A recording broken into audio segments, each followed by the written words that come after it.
চা জল খাবার দিয়ে দিস।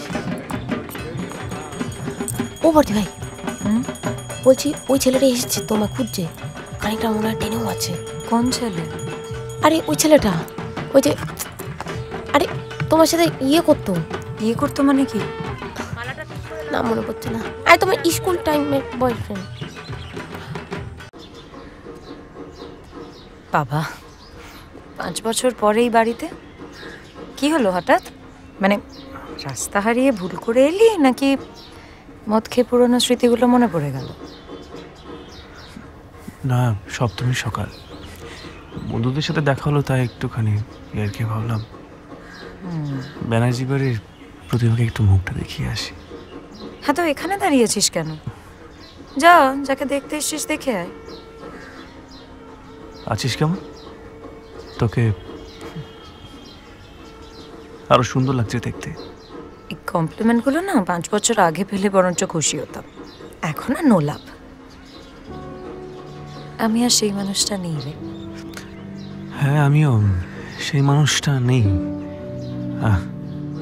মেদিনীপুরে গিয়ে মাছের ভেতে অনেক চেষ্টা করলাম ব্যবসা করার, পার্টনার ঠকে দিয়ে চলে গেল। তারপর দুটো গাড়ি কিনলাম, এখন উবরে ব্যবসা করছি।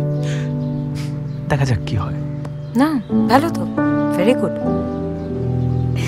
আমাকে ছেড়ে যাওয়ার পর যে নিজেকে গুছিয়ে নিয়েছিস শুনেও ভালো লাগে। শোন, অনেকগুলো বছর তো হয়ে গেল। আমি তখন ছোট ছিলাম, মাথা গরম ছিল, রাগের মাথায় কি বলেছি সেটা ভেবে তুই আর ভেবে কি লাভ বলতো? যা হওয়ার তা তো হয়ে গেছে।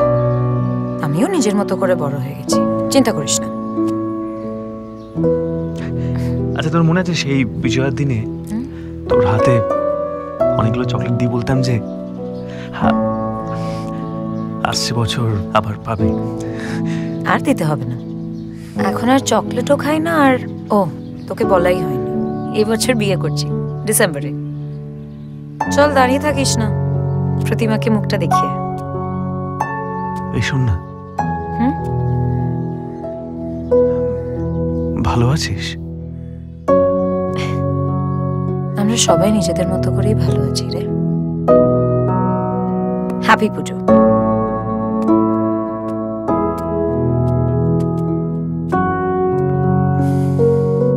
ঠিক আছে, আমি টিঙ্কুকে বলছি। শুধু ওই মেকআপটা নিয়ে চিন্তা। দিদি, টিঙ্কু এসো না, কিছু বলবে? এসো এসো, ভেতরে এসো। ও তোর সঙ্গে অনেকক্ষণ কথা বলবে বলে দাঁড়িয়ে আছে। ওকে, হাই। এসো, কথা বল।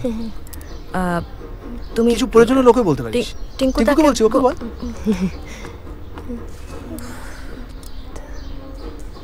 হাই। কিছু বলবে আমায়? একটা ছবি তুলবো? ও হ্যাঁ, প্লিজ এসো।